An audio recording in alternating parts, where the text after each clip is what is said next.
Hey, what's going on, guys? This is Fumba with Flip Auto Experts, and welcome back to my channel. We're going to be working on a 2010 Honda Civic. We're going to be replacing this aftermarket radio with a better aftermarket radio. The aftermarket radio we're going to be using is a 10.1 inch touchscreen made by Asure. I have used the radio from this brand before. It's really awesome. It works really good. It has a ton of features. Just to name a few of the features, it has a 4-core 1.2 gigahertz processor. It has a 2 gigabyte RAM, 32 gigabyte ROM, 32 gigabyte storage space, wireless and wired CarPlay, as well as Android Auto. It also has Bluetooth DSP, dual navigation. It also has hands-free calling as well as hands-free answering. It also has steering wheel controls and dual USB, just to name a few of the features. So without further ado, we're gonna do the unboxing as well as the installation.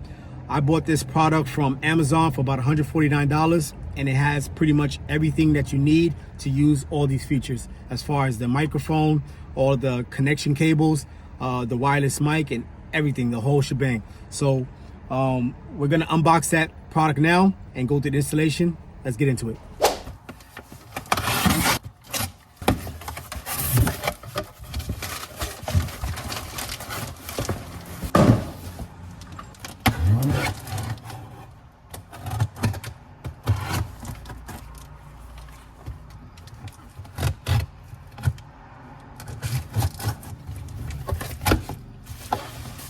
So really cool. This kit I ordered actually has a replacement dash trim panel that fits precisely. It fits the touchscreen display.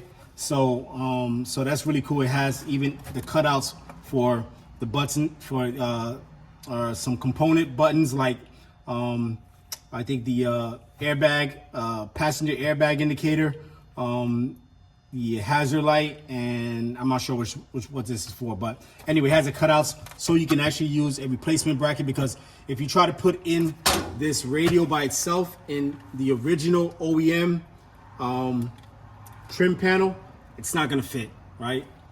Because the trim panel naturally for the OEM radio, it's much smaller fit. It's not designed for it. So buying the kit all together with this trim piece is ideal. Got some wiring, got some instructions, got the display, give you a couple of tools as well. Not sure what this is for. We'll find out, I guess. Actually, this looks like a piece for this might have broke off. Not a good thing, but hopefully we can get by with maybe putting it back on. Yeah, it looks like it broke off right here, actually. So one of the downfalls about ordering parts online, you run into issues like this.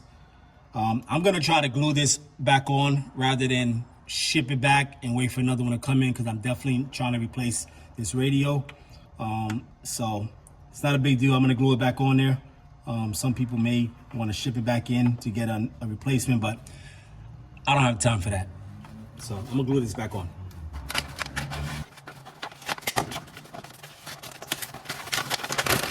All right, Asure 4-core series, some instruction manual or information manual, and then you have the display,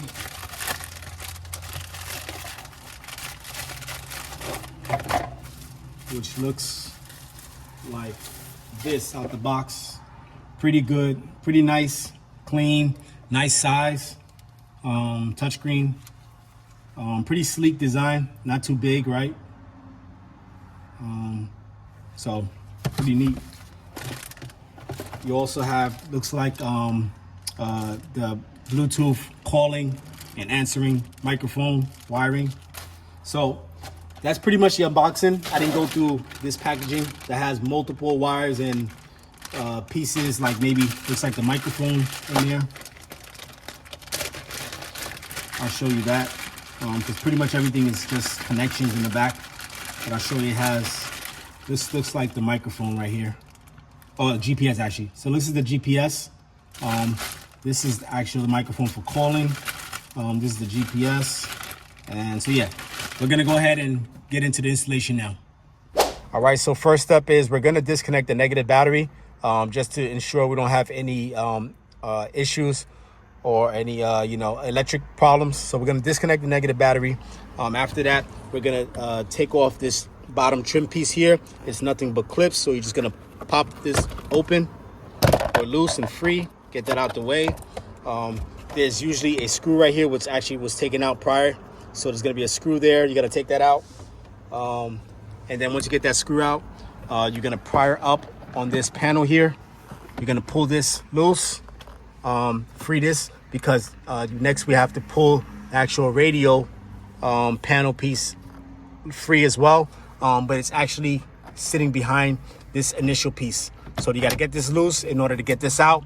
Once we get that out, we'll have access to the, which would be the OEM radio. In this case, is the aftermarket radio. So either way, we're gonna have to get that out, and we'll start working our way in going with the new radio display. All right.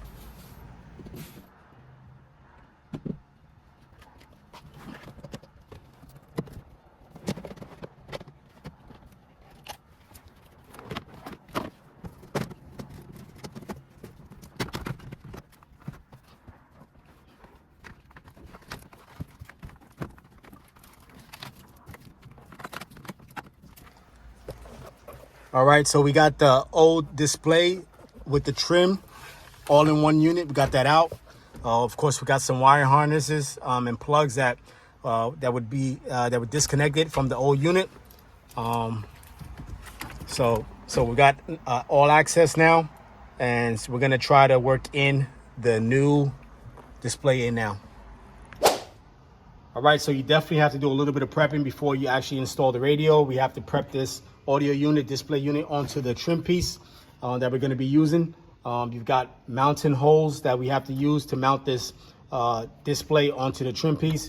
You've got provided screws with a screwdriver. So I'm gonna use about 4 of these screws to mount this piece on here. So pretty much you're gonna take this trim piece facing, display facing down, and then trim piece facing downwards, and just put it onto the back of here.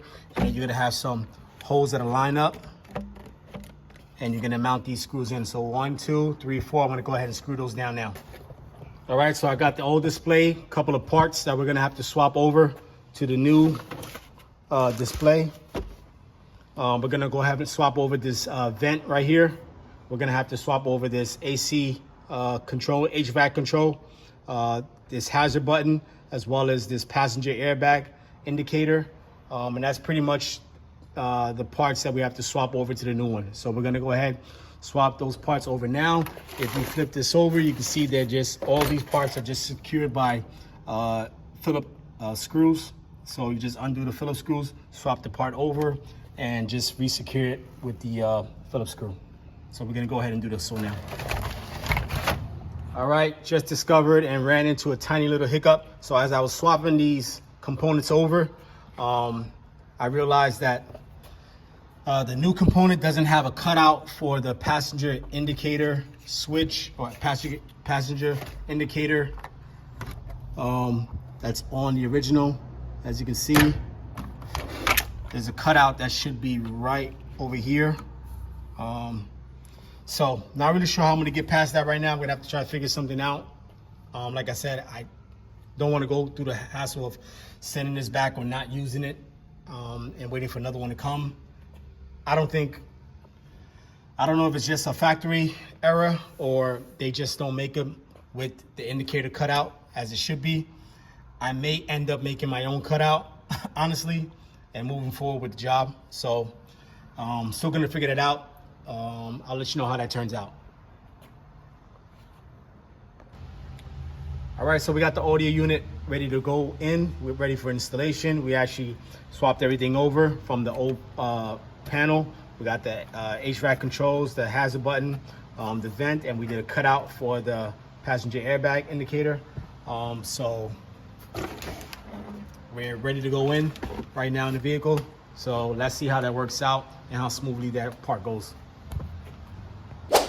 All right, so got all the wires and harnesses that I believe that I would need unnecessary. I got, of course, the antenna plugged in. I I got this wire in here right here for the GPS. That's of course, I've got that secured. That's actually an 8mm nut that has to be secured. You gotta tighten that up.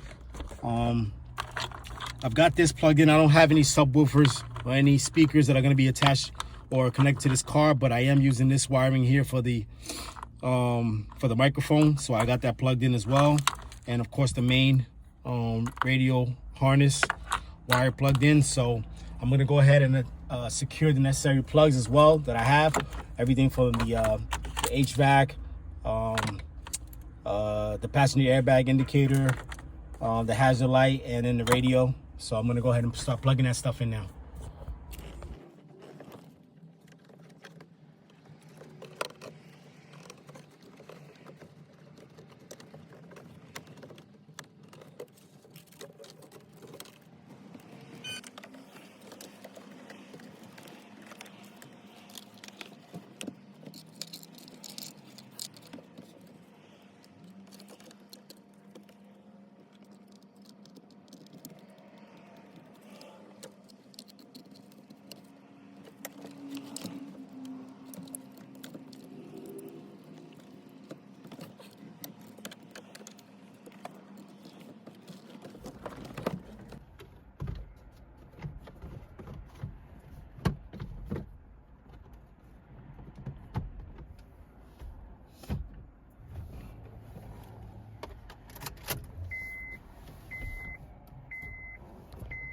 All right, so I've got the audio unit plugged up with all the necessary components that need to be plugged up. I didn't snap the unit into place because I kind of just want to see if the power's on fine and if I need to tweak anything or fix any connections, right? So I didn't want to snap it into place. I think that's probably a good idea than to put everything back together and then find out that I need to maybe undo some kind of wiring or do something different, right? So I got it plugged in. It's lighting up, which is good. Let's just check a basic function like the radio, see what happens there. All right, so you can see we got some sound on the radio. Not bad.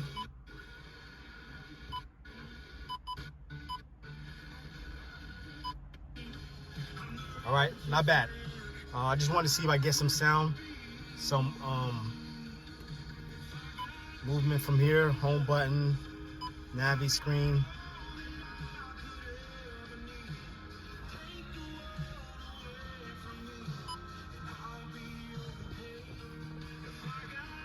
All right. Sounding works pretty good. All right, not bad. So we're gonna continue to go forward with getting this thing fully secured, and yeah. So let's see what it looks like when it's completely installed. All right, guys. So we got the tablet, the touchscreen tablet, the Asure 10.1-inch touchscreen display, all hooked up. We got it installed. Everything fully functional. I just wanted to go over a couple of the features with you, just to give you an idea about how it works. So you got navigation. You can use Google Maps. You may be able to use the iPhone navigation as well too. I forgot what it's called. I think it's called Maps. Just to do a quick search. Walmart, see how that works as far as locating the nearest Walmart. Right there, found that. Let's back up. Let's get directions on that. Hit directions. Asking you to sign in. I'm not wanting to sign in, so I'm just gonna hit. I'm just gonna put in my location. Finding the best route for the better experience. Turn on device location, which uses Google location service. Okay. I'm not sure what they're asking, but let's see. It's finding the route right now. And it might be moving a little bit slow, honestly, because I'm using a hotspot off my phone. So yeah, picked it up 11 minutes away, nearest Walmart. All right, not bad. Let's back up out of there. Let's try a phone call. Let's see how that works. Just once.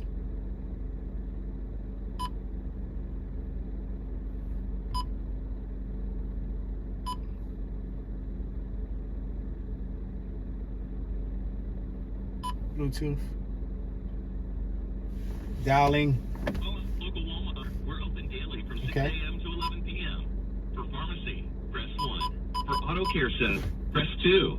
For vision center, press... All right, phone call settings work with the Bluetooth. You got the microphone right here. That's good. That works out pretty good. The assistance, Bluetooth, calculator. I don't know what I'm going to use a calculator in the car necessarily. Maps, MCU key, music player, Navi.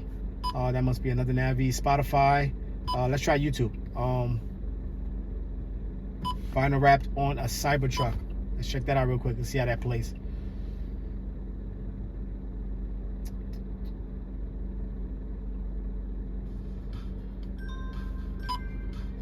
All right.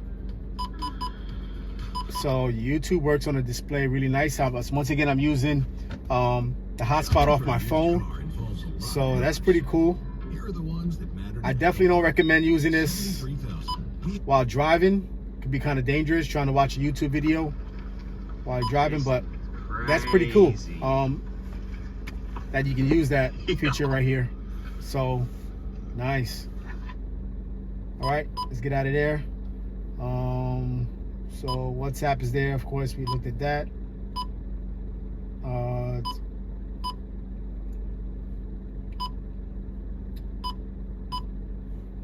Spotify. I don't have a Spotify account, but just want to see what that kind of looks like real quick. All right, so it's prompting me to sign in. I still have the YouTube video still playing on the side there at the bottom. I thought I X'd out, but that's pretty cool. It's still there. Hey, now you need to X out of that. All right, so I just want to show you a couple of features, a couple of things about this Asure tablet. Like I said, I've installed this in another car before. It works really great. It's really user-friendly, touchscreen, big display.